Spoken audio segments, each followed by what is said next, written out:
Jam Jam left me a comment asking, how do you memorize foreign phrases and sentences? Because when it comes to memorizing foreign words, it's pretty straightforward that you change the foreign word into an image that sounds similar to it. Then you connect that image to the word in your native tongue, right? But how you do that for a phrase, because it's so much longer. So maybe you have something like this. This is how you say, it is fine weather, isn't it, in Japanese. いい天気ですね。 Now, let's say I'm trying to memorize some random phrases in German or Russian. So I'm just randomly taking them out. Jam Jam, you probably won't like this, but the way you memorize a completely random phrase or sentence is the same way you would memorize a foreign word. So, いい天気ですね。 you have to come up with images for every single word that you're hearing, every single sound. And then you connect that to, for me, it'd be the English part of it. Okay, so this, いい。 E is fine. Let me make an image for E that connected to my image for fine. Boom, okay. So you're doing the same thing for every single word, but putting them all together. So when you think of all your images in that specific order, you can say the phrase or the sentence. Now, this only applies if you're grabbing random phrases or sentences. If you're learning a language, like you're actually going through and learning Japanese, Spanish, Russian, whatever it may be, then this is the correct way to do it. You don't memorize the phrases because that's just a waste of time. Because there's so many more components to the language than memorizing that one phrase. Yes, if you're going to like a foreign country and you want to memorize where's the bathroom, that's probably a good thing to memorize. But when you're actually learning a language, you have to build up the levels. So say I wanted to remember how to say, it is fine weather, isn't it? That's like, I need to know that phrase. I just need it because my life's going to depend on it. Well, I want to just memorize this. I would go back. Okay. Now, nice. Now practice saying, weather. Tenki. 天気。 So here I am learning the word, right? Tenki means weather, so I create my image for that. What's the way to say, good? E. It'd be E, okay? Do you remember how to say, fine weather? E tenki. いい天気。 So I just combined those first two words I learned more in a sentence, right? More of a phrase now.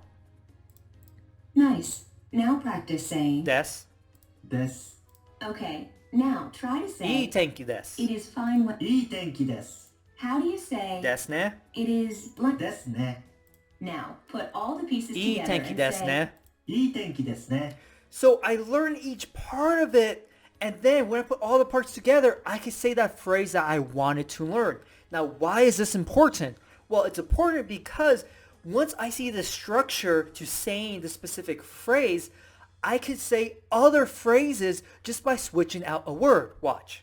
let's hear you say, a view. Keshki. 景色。 So I'm go. Let's hear you say, it is a fine view, isn't it? I keshki desu ne. いい景色ですね。 So it's exactly like it is fine weather, isn't it?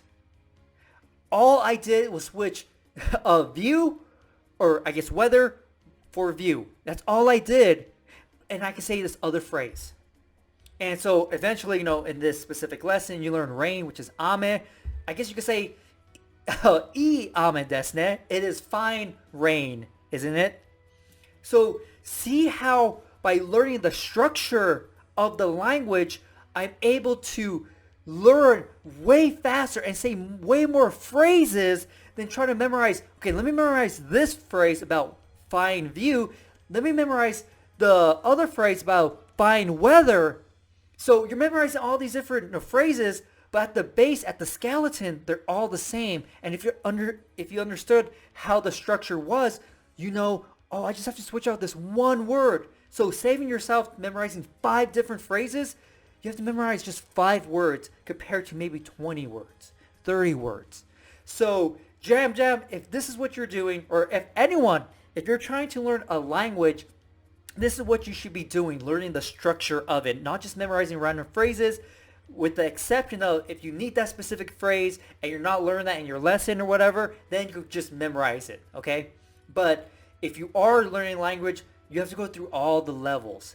And if you're memorizing just random phrases because you just want to say, where is the bathroom in every single language, then you would have to create an image for every single thing. いい景色ですね. And they connect it to the corresponding part in your native language. It's tedious when you have to memorize a phrase like that, but that's pretty much the only way to do it if you're memorizing just a random phrase or sentence. There's no way around it because you need to know the exact order that these words appear in, the exact sounds. So it's just kind of memorizing like random words, and you won't memorize a quote word for word. A quote is just a whole bunch of words, right? So hopefully this answers your question, Jam Jam, and hopefully I'll see you next time.